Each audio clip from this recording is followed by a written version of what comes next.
When you hear the word witchcraft, what do you think? I wanted to find this out, so I asked a few people to see what they really think it is. Witchcraft, I think of it's total baloney. I have no idea what witchcraft is, other than, I've heard of the Salem witch trials, and they basically prosecuted people, and I know that. I don't know much about witchcraft. I think witchcraft is make-believe, but if you were to put it in perspective, it is just unnatural or supernatural events being controlled by a entity. The most common answer I got was it's not real, or they described it as some supernatural practice. One thing that caught my attention was the answer about the Salem witch trials. The Salem witch trials began during the spring of 1692, after a group of young girls in Salem Village, Massachusetts, claimed to be possessed by the devil and accused several local women of witchcraft. These girls were seen as evil and scary, but why is that? I talked to Brandon Knight, co-owner of the Modern Mystic Shop, a spiritual store in Pond City Market, about why he thinks people view witchcraft as evil. The biggest thing, the misconceptions come from actually colonialism. I think it's almost like a racial issue in a way.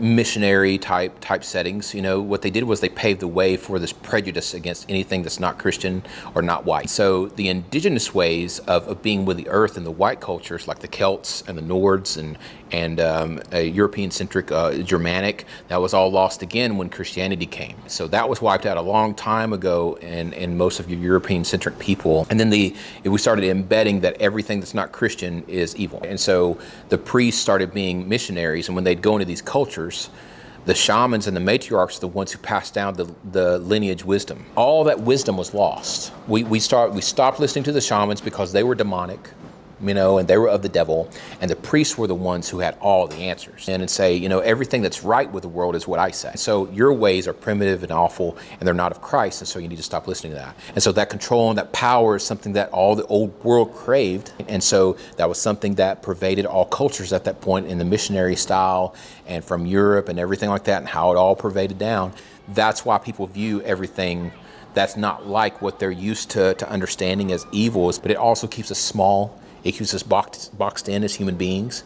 It keeps us out of our birthright as human beings. It keeps us away from our ability to transform as human beings, our ability to really move forward into our gifts and an understanding of selves. And that's what a greater connection to self and a greater connection to other people and our environment calls you to do. It calls you. So I think that's why. I think that's why it's not as accepted. It's this thing that seems complex. And so now, how in the world do we ever approach it? But I do believe that the younger generations are moving forward. Even after hundreds of years, these misconceptions stayed.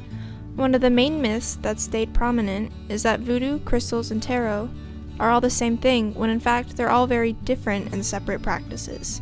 And a lot of people do lump it all together, messing with crystals versus witchcraft versus, all the different spiritual traditions out there. There's layers and depths to each thing that can be understood, even if just from an experiential point of view. You could do the same thing with tarot.